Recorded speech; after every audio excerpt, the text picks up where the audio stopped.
Hello, everyone, and welcome back to Industry Perspectives. I'm your host, Ainsley Bowden, and today my guest is none other than Jongnic Bontemps, who is the composer and score for Redfall.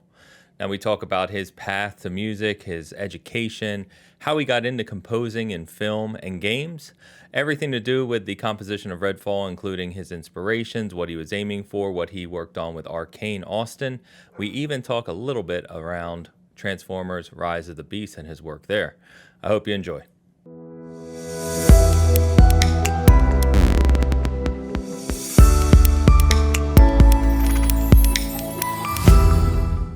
And we are live with Mr. Jongnic Bontemps, also known as JB, the composer of Redfall. Good afternoon, man. How you doing? Hey, man, it's so glad to be here. Thanks for having me on the show. Excited to chop it up with you about all things Redfall music.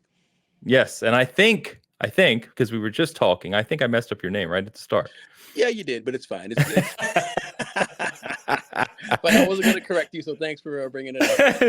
It's Jongnic. Jongnic. Yes. Yeah. Okay. Yeah, Sorry about French that. Phonetics. You were giving me the Swedish version, Jongnic. Yes, exactly. Jongnic is the way it is. Jongnic. Perfect. Thank you. I'm sure people watching will be curious, so I'm glad we clarified that right out the gate, and I made myself look silly immediately. We'll get that out of the way. No, it's fine. It's always when getting roll calls, when people are looking at the list and they furrow their brow, I said, that's me. As an Ainsley, I can relate. I've been there. Yeah. Oh, so pleasure to speak with you today. I like I was telling you just prior to going live here, a lot of coverage on Redfall. I've done videos on the game already. A big fan of this, and I'm always very interested in the musical scores of games. I collect soundtracks. I grew up playing, which we'll get into. So I jumped at the opportunity to speak with you about this. And then as I began to kind of research your background in history, I was even more kind of amazed. So for the audience, I think if you don't mind, we'll kind of go back to the beginning, which is what I like to do to give some context to how you got into where we are now. right. So funny enough, it says you grew up in Brooklyn back in the 70s and 80s, which at that time I was... No, yes. Don't worry. You're in good company here. I was outside of Philadelphia and used to go to New York back in that time. So definitely, when I always see Brooklyn nowadays, it's a far different kind of city than it was back in that time. So what was that like growing up in Brooklyn, and how did you kind of originally get the kind of urge to get into music? Sure thing. Okay, we're going way back into the way back. Yeah, let's start at the beginning. So, well, my parents are Caribbean, first generation Haitian and Jamaican. Yes. So, like many Caribbean people, they ended up in Brooklyn, which is, I guess, the Caribbean mixing pot. And they met in school, and a few years later, I was born. So grew up basically in a Caribbean neighborhood off of Eastern Parkway, spent the first few years of my life there. And then like most enterprising Caribbeans, they bought a house in Long Island because that was sort of like, the big step up in life. Right. So, really grew up in Long Island, Hempstead specifically, not too far from Hofstra, and spent, my grade school through high school years there before I went off to college. One of the things that my mom and my father actually were both very interested in is making sure that we had music lessons. Again, being Caribbean parents, we had to have all the things that they didn't have growing up. So they tortured us with all the lessons. And, one of the things that my mom wanted to hear very early on was the sound of the organ in the house. So we actually had an old, 2-keyboard organ in the house. And that's where I started taking lessons on that at 4 years old. And then eventually my dad, who was a stockbroker, worked in New York Stock Exchange. One of his bonuses, he bought a piano, and that was it. And I just basically just played the piano all through grade school and high school. And it was never, ever, ever supposed to be a career. It was supposed to be something that I poured my little emotional middle school heart into. When some girl trampled on my heart, I'd go and spend some time with the piano. And, and then I started picking up a little bit of jazz piano. And then I played in bands at school. Early on, my dad bought me a Korg T3, which was a music workstation. It had an 8-track sequencer in it. It was 16 channel multi, polyphonic. So I mean, it was the state of the art back then. Sure. And I would just sit in my room and just sort of make things. I would do arrangements of various songs. I write my own songs, and they weren't for anybody except for me to hear. And then Mhm. eventually in high school, I started arranging stuff for the band.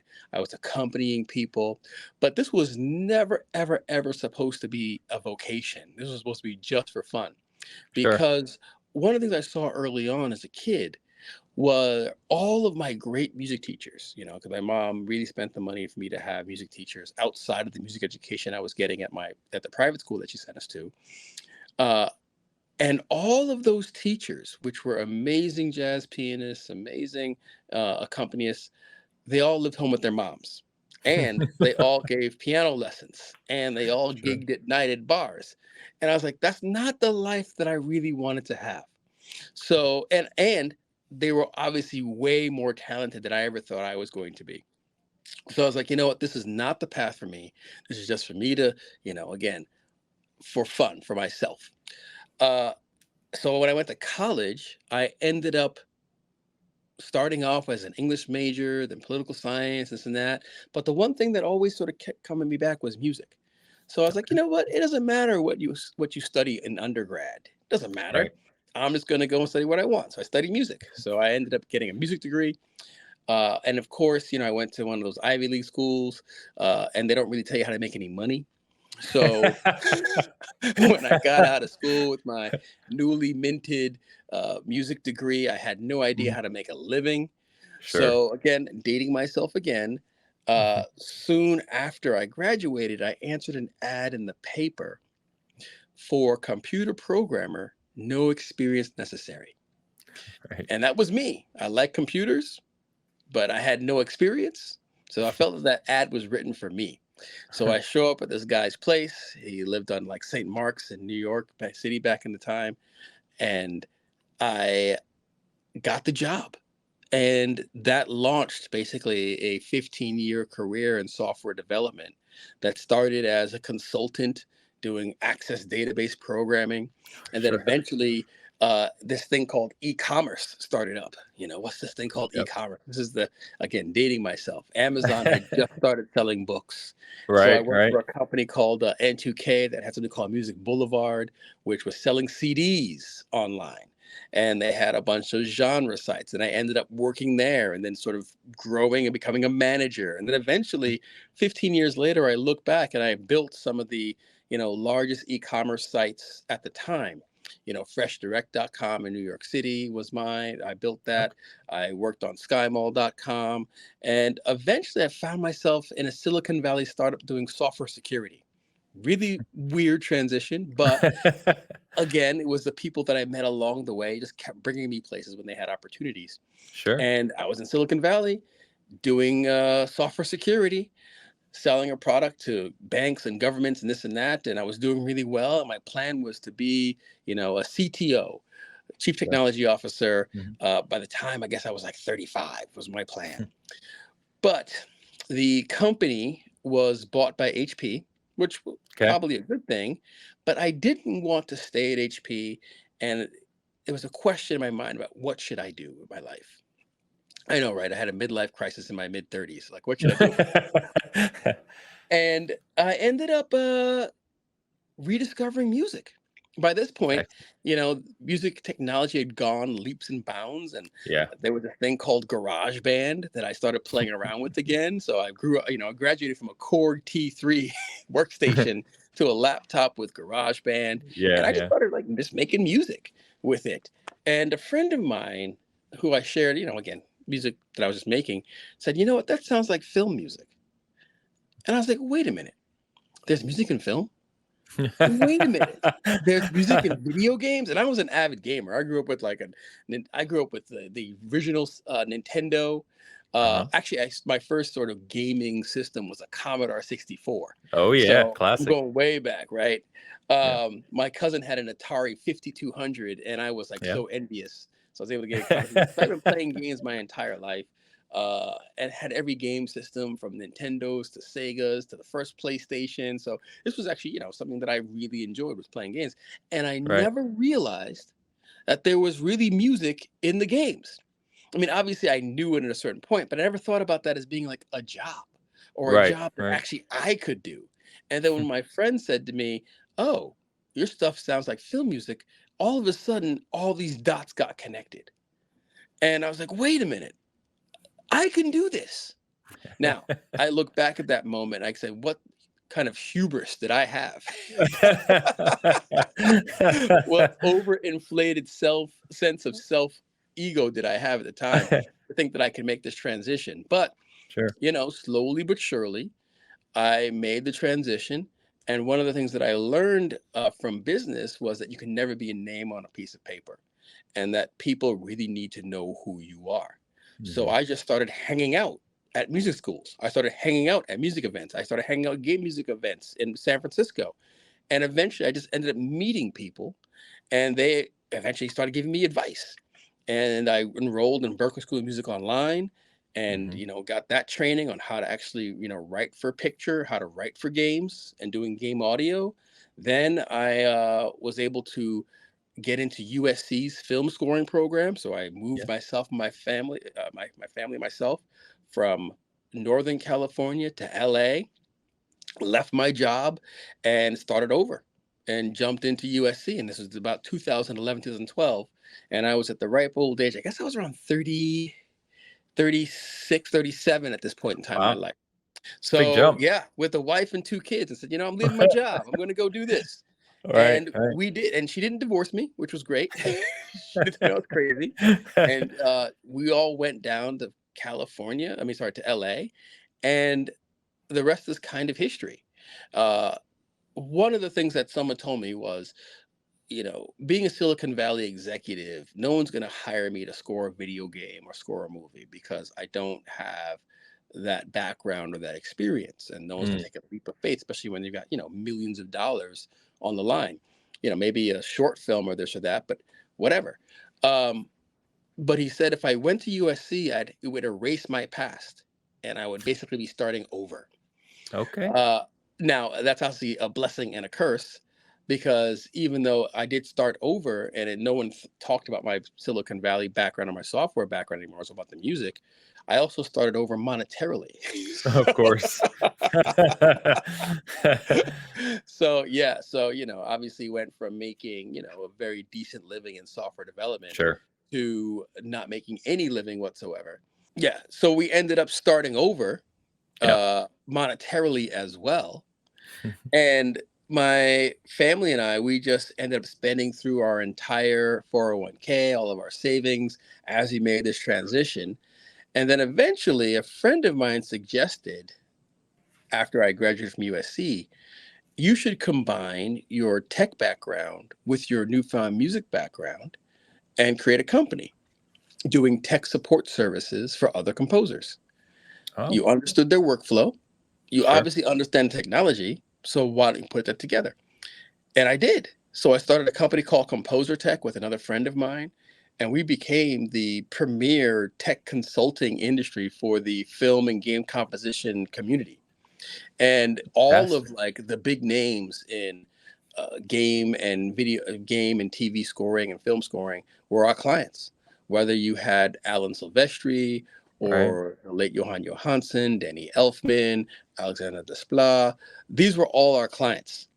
And Wow. I learned a lot by setting up their technology and helping them refine their workflow to take the best use of the technology.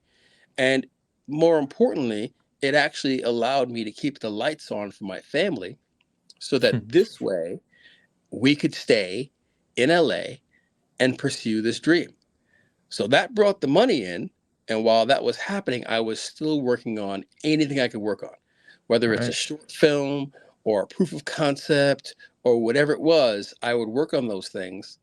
And slowly but surely, the folks that I had met and collaborated with, they got more and more jobs. I got more and more opportunities. And since I was there from the beginning, when they had their shot, they brought me on, and I Nice. was able to grow a career that way. So I know that was a very long-winded answer. It's a journey. You've been on a journey. Yes, to talk about the journey, and it has been a journey, and I'm really blessed because uh, it really has been a journey that right now I am so overwhelmed with how far it's brought me and the Right. things that I've been able to do and the opportunities that I've had. And if I had not taken that leap, of faith way back when, if I had not allowed my hubris, I can do that, 12 years ago, Yes. I wouldn't be here today. And, it's such an honor to have my music, touch so many people and be Right. a part of, their entertainment experience.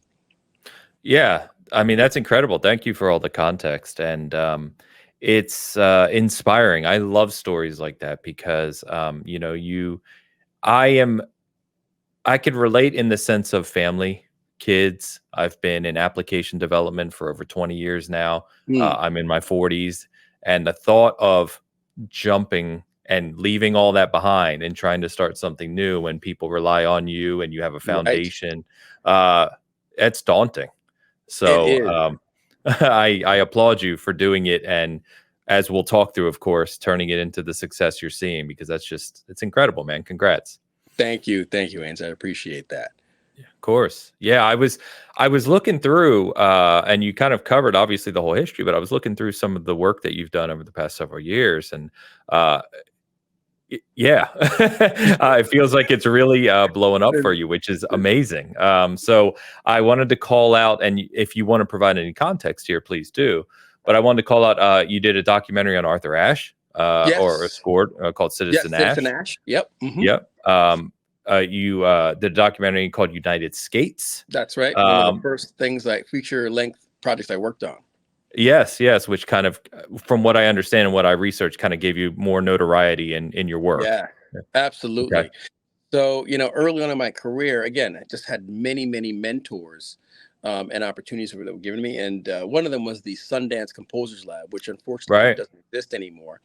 I Uh, was accepted into Sundance Composers Lab, and that just became a big part of my life, actually, for about 7, 8 years. Because not after I did the program in 2013, I came back as an advisor and mentor uh, and did that for many, many years. And part of that experience as being an advisor and mentor, I met a woman named Deanna Winkler, who was workshopping her film United Skates at the Sundance Lab. And okay. the way the lab works is they invite Sundance filmmakers or filmmakers to come to the lab and workshop their music with more experienced composers, but also the composers that had been accepted into the lab. And they pair them up with someone.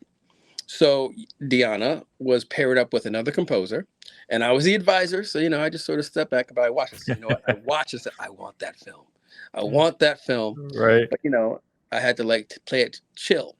So, they did their stuff together, very supportive. He did a very good job on, the project and created the workshops and music for the film. But at some point, there was some social event where we're up there, and I said, you know what? I really am in love with this concept of United Skates. It really chronicles the community of Black roller skaters across the country. Hmm. And if you never need any help, just let me know. I'd be happy to do it. Left it at that. A few months later, she called me and she said, you know what? Would you mind coming to watch this film, watch a cut of this? Because I want to see if you'd be interested in doing the music for this. And I was like, yes. Excellent. And I was That's like, yes. amazing. And that was it. And that was also another kind of lesson that I learned is that, you know, you can't come across too hungry. Because if I had done like the hard court press and Right. I sort of like really sort of leaned in to say, I want to do this and da da da, she might have like, pulled away.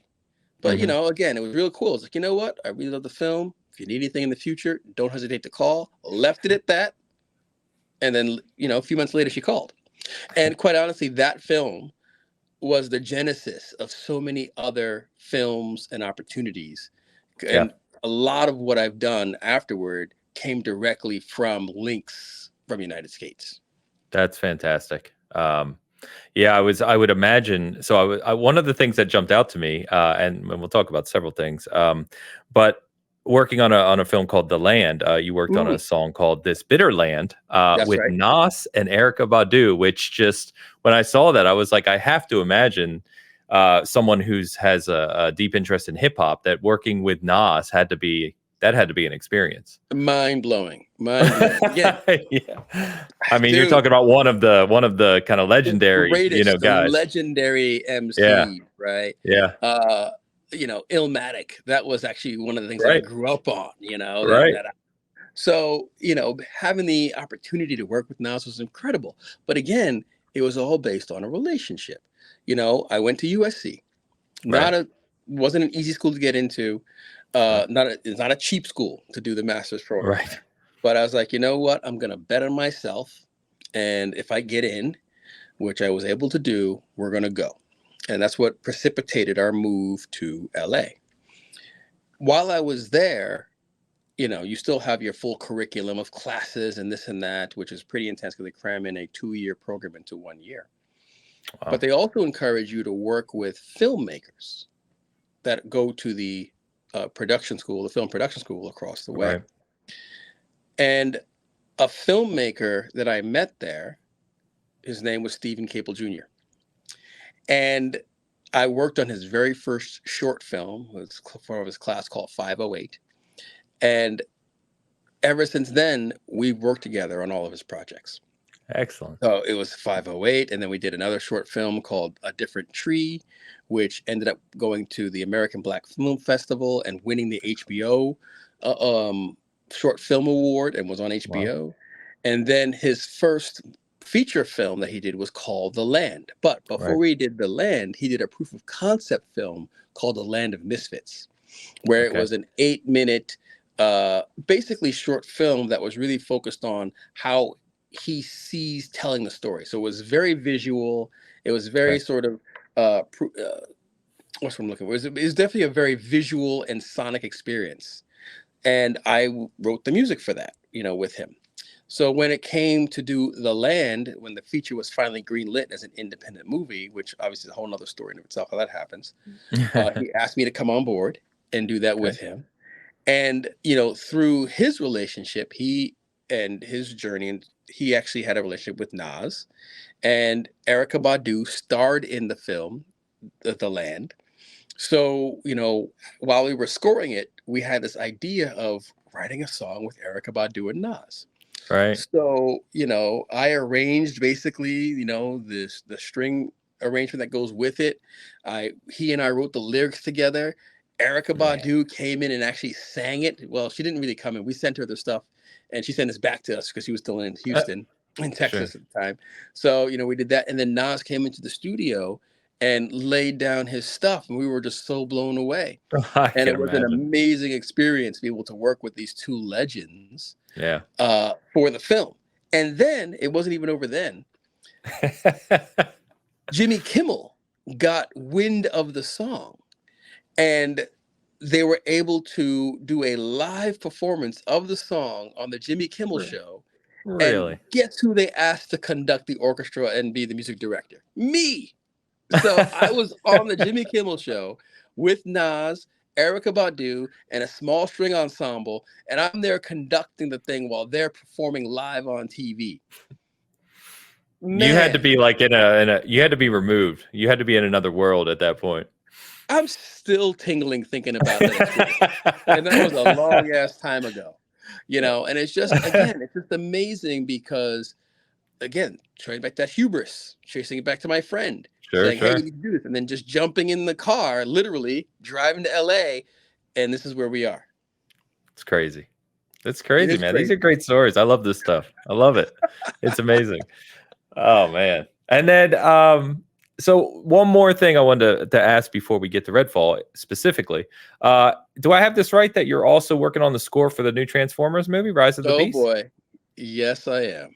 That's amazing. Congrats. That's huge. That's got to be big, right? I mean, yeah, well, it doesn't get any bigger than 40-foot robots, honestly. But the trailer, it's good timing because the trailers just kind of landed for it this week, the new ones. That's right. The new one landed today. So it's all over my socials. My Instagram has been popping up with that trailer. And that's again, awesome. It's being directed by my good friend and collaborator Stephen Cable Jr., the same guy Sure. that we just talked about. I Yeah, met at yeah, yeah. USC years and years ago, and he's brought me on every project, and he was able to bring me on to this project here. And Paramount has been wonderful. The producers have been wonderful because look, Awesome. I have not done a big budget film like this. Quite Right? honestly, no African American has done a big budget film like this. Really? Really, Wow. really. So, Congrats. the fact that everybody took a chance, first that the director believed in me, and then Yeah, that everybody took a chance on me to come and do the music for this film, it has been extremely humbling and mind blowing. sure. And, we're almost at the finish line. The movie comes out in June. Right. And, my name is still on it. And last time I checked, the music I wrote is still in it. It's Hollywood, so you never know. Right. Yeah, fair enough. But I'm very excited again, very humbled that I've Sure. had this opportunity. That's incredible, man. I did not realize that, and that's got to feel almost like an honor, really. I mean, that's fantastic. It is I feel almost like like I an keep honor. saying congrats, but it just feels appropriate. Well, thank you. Well, thank you. That's great. Well, fantastic, man. So then, we talked through all of that, and obviously, we jumped to Redfall, which is a video game, one, right? But Mhm. it's also a very specific type of setting and kind of vibe to it compared to the things we're talking about that you were just speaking to. So, I guess my first question is, were you approached about this game by Bethesda or some, whatever Sure. the company would be? And what was kind of your first thought when a video game project like this kind of came to you? Well, it's funny because the genesis of this whole story was video games. And, Yes, when I realized that there was music in games, it's like, I want to do that. But one of the things I realized is the world between sort of game composition and film composition, they're pretty separate. And there are very few people that go back and forth. And I sure. wanted to do both. And what I found is that, the folks who basically start in film and, get a certain level of success in film, they're Hmm. invited to do games. Okay. People who do games and, have a certain level of success in games are not necessarily able to cross over into Okay. film. So early in my career, I decided I'm going to focus on the film stuff.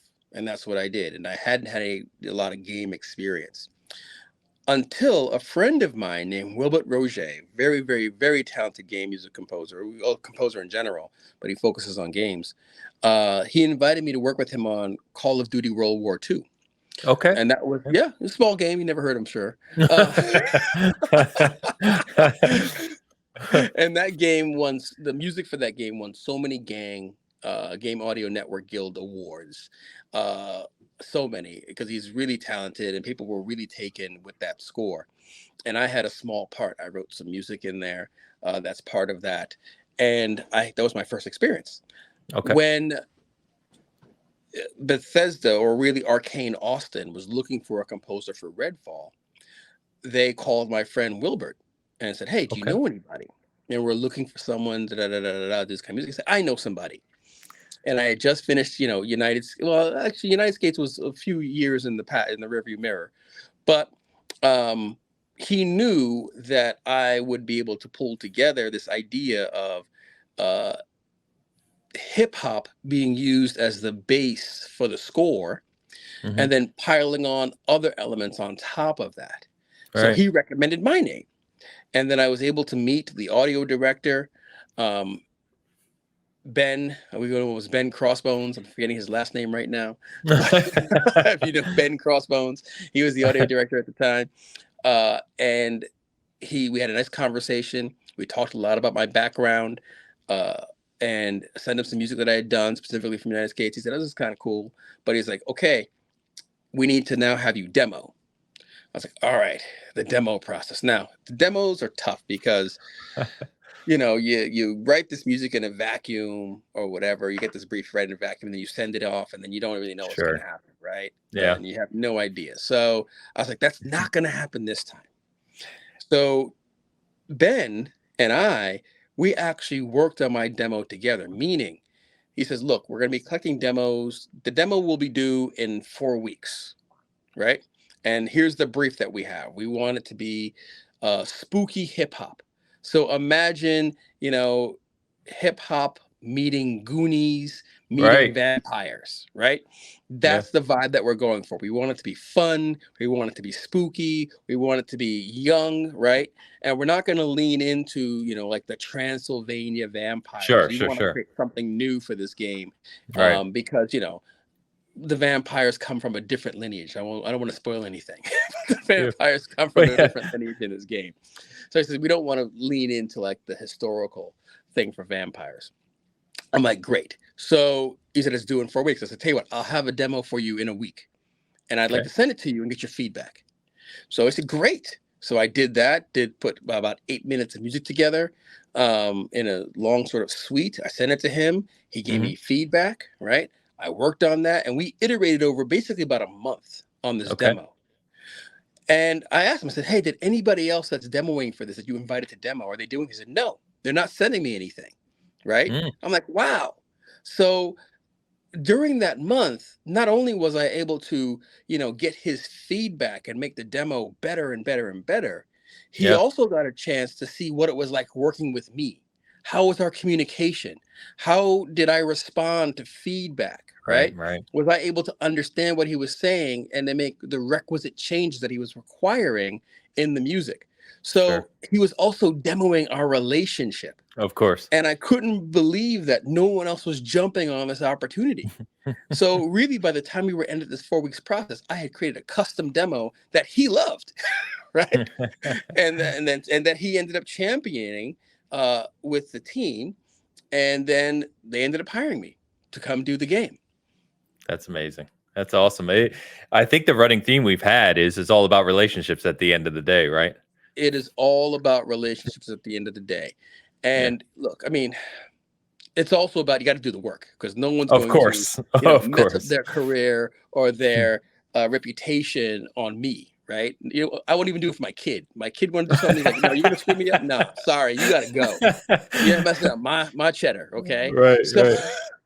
So that being said, yes, you still have to do the work and you have to have the skills and all that kind of stuff. But people like working with people that they like. Of course. People like having good experiences. People like having folks around that they can get a beer with, right? Or that you have a shared interest with. So, and these things need to be genuine, not manufactured. Right. So it's not about just mirroring whatever you think they want to hear, or whatever. You're obviously being yourself, and then you find your people and your people find you, you form relationships, and then they want to continue to work with you. Yeah. Because again, one thing I learned in business and software, my job is to make my boss or the people who hire me look great. That's my job. And if I make them look good, then they're going to want to continue to work with me, right? So I took that to heart in this, worked really hard with the team there, and we just created something I think that is really interesting and different and exciting. And you're not going to hear anything like this in any other game, honestly. Yeah, I've listened to, there's been a few kind of tracks that the official Redfall account has put out. Prior to the game releasing. And I've listened to all those, of course. And it is exactly as you described. It's very unique. So what I've noticed is, as I was listening to these tracks, is, it has this really kind of mysterious kind of exploration vibe. Definitely gave me the 80s vibe right away in Goonies, like you said, mixed with this kind of hip-hop undertone. And I just find it really, really interesting because I think, guys of our era, right? The Goonies is a special film for a lot of people. It was part of our childhood. And the setting of the game, of course, is that you are in Massachusetts. You're on an island. There's this, obviously vampires are the core theme. But it's kind of this explorative kind of figuring out what's going on type thing. And I really like, based on what you said about the direction Arcane was going for, what you've developed here. In fact, you said, I was reading your interview, and you said you described the soundtrack as a real musical genre milieu. And I found that just such an interesting way to describe it. It's kind of like a mix of everything, right? That's right. That's right. across different genres. So that's just fascinating, man. I think that's really cool, and I'm excited to hear all of it, obviously, as a kind of continue through. So. Yeah, no. I mean, again, really excited for some of the stuff that Arcane Austin allowed us to do Mhm. musically, because one of the things that I love doing and has actually become part of my sound as a composer is bringing in various popular music genres and making them appropriate for underscore or scoring. Okay. So, hip hop, jazz, R&B, right? These are the things that I pull from and say, okay, how can I now take the elements of these things, keep, the authenticity of that sound, but Mhm. make it interesting where there are no lyrics on top of it, right? And it Sure. has to now tell a story. And so this was right up my alley, being able to pull those genres into the score. The other thing I wanted to make sure was, again, it being sort of a spooky kind of vibe, was I wanted to, use melodies and harmonies that aren't really rooted in sort of our regular, major and minor scales. So Okay. I really tried to pull from what we call the octatonic scale, Mhm. which is, a grouping of 8 notes as opposed to the normal 7, octatonic meaning 8. And they're configured in this idea of whole stuff half step. So this way it gives it this sort of really kind of creepy kind of sound as well. Mm. And then also want to bring in the sound of New England. I went to Yeah. school at Yale, and every day I heard basically the Caroline from Harkness Tower. So nothing says New England more to me than bells. And also that was Okay. something that the Arcane guys said as well. It's like, oh, we love this idea of having bells in the score. Right. I remember that was Harvey, the game director, had said that. It's like Yeah. he loved bells. So we said, okay. So we had tubular bells and chimes, and we messed with them in various interesting ways, and we processed them so that this way it's all part of basically the sound. Oh, we also have celeste as well. So we pulled all those sounds in, and then all these different genres as well. And it created, I think, something that you haven't heard before. And one of the things I love looking back at it is when I hear any of the game tracks, and I've also been asked to work on some of the marketing materials. So Mm. some of the trailers, Sure. some of the game development, background pieces. I've done a few of them for the game. They all have this sonic DNA that is, I think, specific to Redfall. And it's become part of like the marketing, or at least the personality, the character of the game is the soundtrack. And Mhm. that's and even when other people, because I haven't worked on all the marketing, they tend to hire other folks to do it, they pull from the melodies, they pull from the sounds, and just becomes part of the DNA of the whole thing. So I really want to say thank you to Arcane Austin and really protecting the integrity, of the sound of the game, so that this way it's not only in the game, but all of the materials that are out in the world come from the same DNA. And that's what I'm Yeah. really proud of. That's very interesting. I hadn't obviously sitting on the outside looking in, you don't consider all the different aspects that goes into something like this. So I love learning about it. And funny enough, you mentioned that the official launch trailer, as we're recording today, came out today for the game. Yes, And it's about 2.5 minutes long, and it's got a remix of Black Hole Sun from Soundgarden, it but does. mixed with like a beat. And That's right. again, going to what you're saying, I like the sound DNA kind of way you described it, because it's still, even though you're taking something like rock, metal, however you want to describe Soundgarden, grunge, and layering it into that beat, right? It actually worked really well, and it kind of fit with everything that you're describing. So It very did, and interesting. even though I had nothing to do with that, I did not work on that at all. Um, I still recognize, the sound of the game in there, and some of the sounds that we use, and some of the way the melodies move and the accompaniment. I was like, wow, that sounds like the game. So I am really excited to see that, and really hope that people enjoy going into this world. And again, thankful that Arcane Austin saw that music was an integral part of creating this world. Yeah.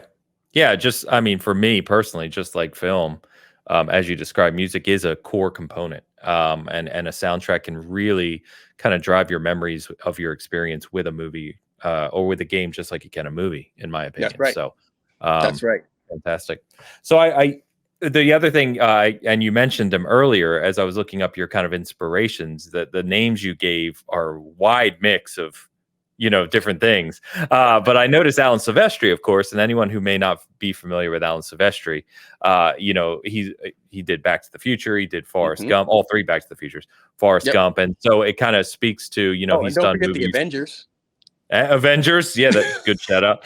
A small little movie. I A mean, small no one movie you never knows. heard of, right? No Surely one call knows the what the Avengers. Avengers is. I think it's But again, I think it speaks to this kind of sound that you've created here, and kind of the inspiration that I think, based on what I've heard so far, you've really nailed. And so, really, really cool to read through this.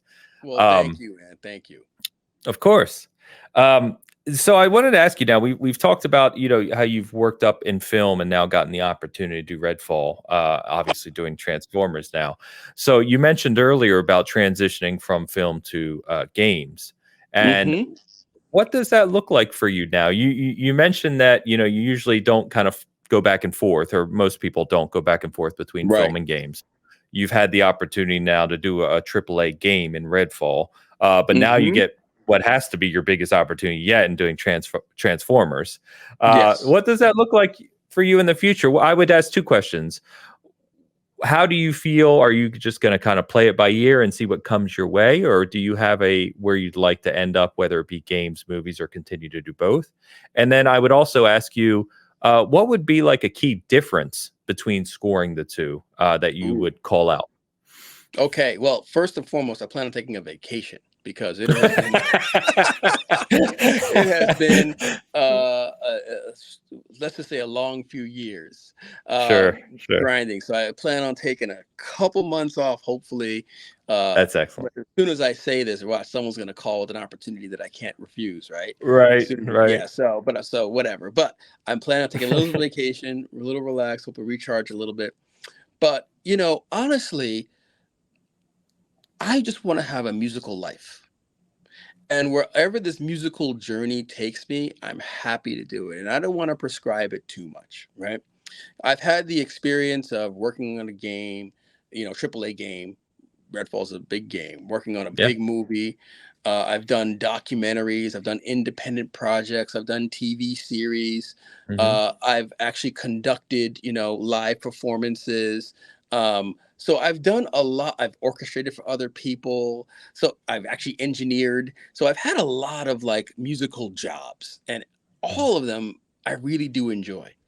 So for me, it's about having a musical life where music is always just part of what I do and who I show up. And the actual job itself that I'm doing isn't as important as long as I get a chance to express who I am and I'm Fair. creating something that I'm proud of. So, Sure. for me, I would love to continue and do both games and movies. I will say this. Um, Games in general have a longer lead time, right? I mean, obviously, games Sure. are in development for years and years and years. Yep. So, one of the things, I think I was on Redfall for over 2 years, I believe, working Wow. on the score.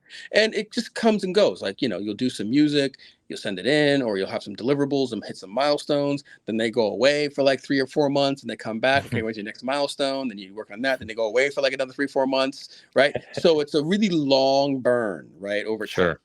So, always having like a game simmering in the background that I'm working on is really great because what I love about that long format is it allows like the musical DNA to cook and to simmer. I also cook, and I know that sometimes you got to let stuff sit in the pot for a little while or sit in the Sure. smoker for a little while to really enhance and uh, intensify the flavors. Right? Hmm. It's the same thing with music.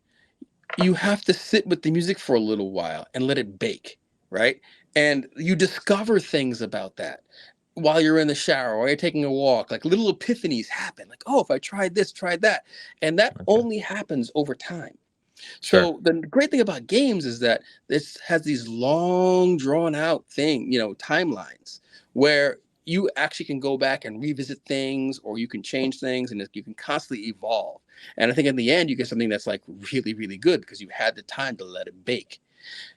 The opposite end of that is TV, where you get your episode that week, and by the end of the week, it's better be scored. It's got to Wow. be done. So, you just need to blast through that thing as fast as you possibly can, because that thing, and I was working on 4400 for the CW. It was like, you Right. got your episode, let's say on a Monday, you had to have your drafts in by that Friday, because it actually went on the air the following Monday, and that was it. So, you obviously have got to create your themes and your ideas, but it's just about the craft and moving forward and getting it done. And that's the most important thing. And then movies are somewhere in between. They Okay. don't have the long span like games. Well, I mean, Transformers did. We've been on it for quite some time. It's a big movie. Sure. Yeah. But, Unless you're working with most James Cameron. yeah, or you're working with James Cameron, right? But most movies don't have several years of post, right? Right. So you're somewhere in between there, and one of the things I like about working, at really all stuff is the ability to create something, or the expectation to create something new and different and interesting, and having the resources to do that. And when you work on larger projects, they want you to have they want you to bring something interesting, do something new. They want you to experiment, right? And that's what I've been able to do a lot with Redfall. It's what I've been able to do a lot with the Transformers, is experiment and try and bring in new things, new sounds, right? And having the time and the resources to do that. So quite honestly, I hope I have a life that spans both of these things, because I do like working in both genres. Now, the other question you had was, what is the difference? And I think I Yeah. talked a Yeah. little bit about what the difference was, but the big difference, outside of the time and all that kind of stuff, is with a movie, you got a scene, and you work on that scene, and you're basically enhancing what's happening in that scene, or you're adding a depth to that scene, right? The Hmm. music is supposed to be adding something to it, not necessarily just regurgitating what you're already getting through the dialogue or through the scenes. It needs to Hmm. add something to it. So and you're also following all of the action that's happening on screen, or the dialogue, or whatever it is, you're following it. And really, I think what I would say, you're confirming what the audience should be feeling. Hopefully, music Oh, is okay. not telling the audience what it needs to feel, but it's confirming. You know, Something terrible happened. Well, the music then should confirm the tragedy and say, okay, boom.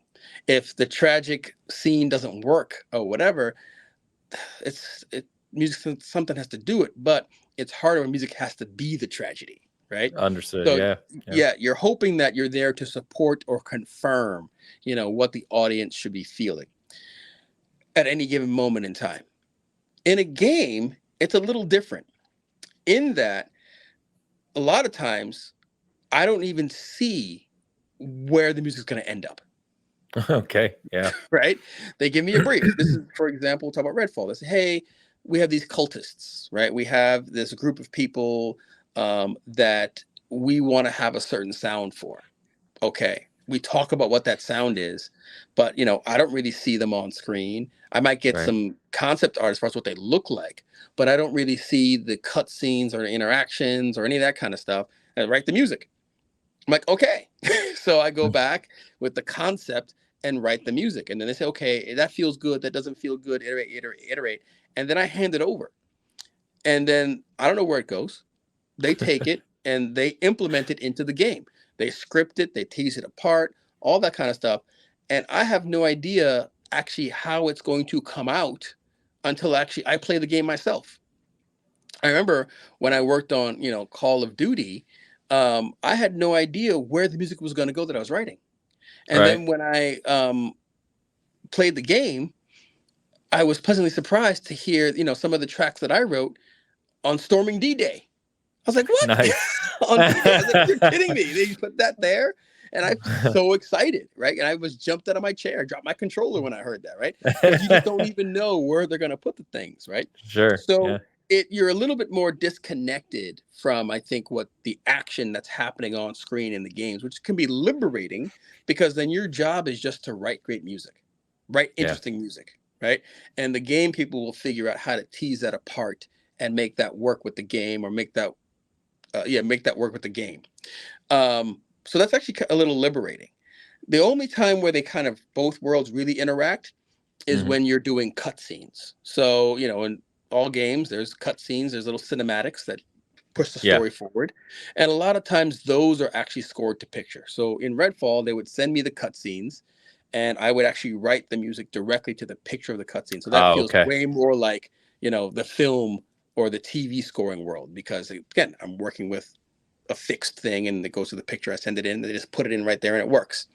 Right. So, there are sometimes, there obviously are some deviations from that. If it's like a 3D thing that they're doing, or there's some real time activities that are happening, or blah, blah, blah, blah, then yes, maybe it's not that. But, a lot of times when it's rendered cutscenes, it's the exact same thing.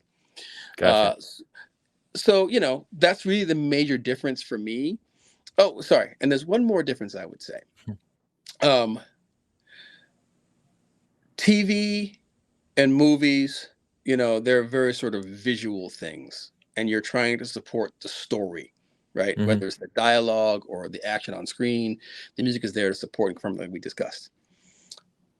On games, I believe the music is a little bit more motivational, and it's there to help you immerse you into what you're doing and make you care about what you're doing.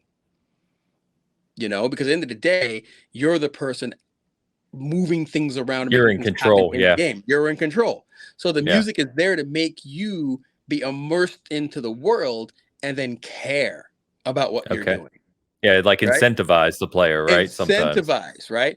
Yeah. Give you the adrenaline rush so that when you're actually fighting, the antagonists, like you're in it, or Right. give you that fear as you're sort of looking around, creeping around the corner before Sure. that Sure. sort of things, right? That's what the music is there to do for you. It's like puts you into the mood of something, whereas and it motivates you to move in a certain way. So I think it's a subtle difference, but I think it's a difference nonetheless. That's interesting. Yeah. Very cool though, man. I hope that that continues the journey you're on, being able to do both. Because I mean, just in speaking with you, you can feel the passion that you have for music in general, right? And any of the topics we're talking about here relating to music. So I think that's fantastic. You did say in the interview with Bethesda that they asked you what your favorite track is Oh, from the Redfall soundtrack, and that's very true. at least according to this, you said Vampire Gods. Is that still true? And why is That that? is What jumps still out about true. that one? That is still true. Vampire Gods. Well, first of all, I think when you get a chance to listen to it, right, Yeah. you're gonna be like, "Damn, that is a track." Because I even said, "This, damn, that is a track." Um, it is just high energy. It brings in so many of the themes and the sounds of the game in one track. Okay. It has so many twists and turns, along the way, that I think it just ends up being a great adrenaline rush, honestly. Nice. It's got the Okay. hip hop, it has the octatonic scale, it has the New England, it has, the short strings for the chamber group. It's got everything in it, right? That really just sort of like pull you in. And it's used, you know, in specific kind of boss battles that's Oh, there. okay. Yes. Okay. So I really do. You're going to run into it very early in the game, I think. Well, I Okay. haven't played the game, so I don't know. You So should I have would. a copy by now. Come on, Arcane. What are you Well, doing? you talk to Arcane Austin, because I don't have a copy. Okay. You should Yeah, run that's into it cool. and I'll be see. on the Yeah. lookout for that and listening for it, of course. So Oh yeah. But definitely that's check it great. out on the soundtrack. They're releasing the soundtrack, I believe, the day of the game. So you should be able to hear the soundtrack as well and look for Vampire Gods and let me know what you think, if it's There you true or go. not. Fair enough. So I think the last thing I would ask you then is, and you've talked a little bit about this in the context you gave around your journey, but I'm sure there's people listening that are interested in this, right? That are interested in doing this themselves and finding a Mm, career and a path for this. So, what would be your advice if you were to look at someone that's going to college right now and kind of figuring out their own path in life and wants to do what you do and get into that vein? And like I said, you've kind of given some great advice as we've talked, but what would you say to that person? I would say start making stuff now with the people to the left and the right of you. No one from on high is going to come and pick you out of the cloud, out of the crowd. They're like, you're the Right. one. and come work with me. We've been looking for you. We've been looking for you. Yeah, that ain't gonna happen, right? That Right. is not gonna happen. So really, what happens, especially in this day and age, is you're gonna find people that are making stuff, right? Make stuff with them. Find that filmmaker that is making a short film on their iPhone. Offer to score it for free. Find that game maker is doing a little indie game, right? They ain't making no money doing a little indie game. Well, some people are, but if this is their first game or they're getting started, then they're not doing it for the money. They're doing it because they love it. They're doing it because it's the beginning of a career, hopefully for them. Well, then Right. get on their level too and work on that music for that thing for free. It's about these relationships, right, that you're going to forge. Because one, when you work on these smaller projects, not only do you learn a lot, right, but the stakes aren't as high, meaning that you can make mistakes. You can write stuff that might not necessarily be, look back on and say, oh, that wasn't that great. But it didn't really matter as much because you did it, it went out there, and people enjoyed it. And yes, you would do things differently later on in your life, but at that point, that worked. And then three, you start forming relationships with people, working relationships, right? And you start to hopefully have people in your life that you like being around, that like being around you, and you like working together, right? And then the idea is as they grow, you grow. My job is a trickle down job. I don't create the jobs. I'm not going out there saying, hey, I got some great music I'm writing. Someone needs to make a movie Right. around this, right? I mean, if I was Kanye West or something like that, maybe that'd be the case, but that's not the case, right? No one cares about the music I'm writing. So what I have to do is I have to find people that are working on interesting projects and say, hey, I would love to collaborate with you, and then make that easy. So if you're first starting out or you're interested in doing this, just start doing it with people to the left and to the right of you. And two, get the education. People talk to me sometimes, say, oh, we don't need music education to write music, right? I don't need to know music theory. I don't need to. Da, da, da, da. You're right. You do not need to know music theory or music history or orchestration or any kind of. You don't need to know that to write music, right?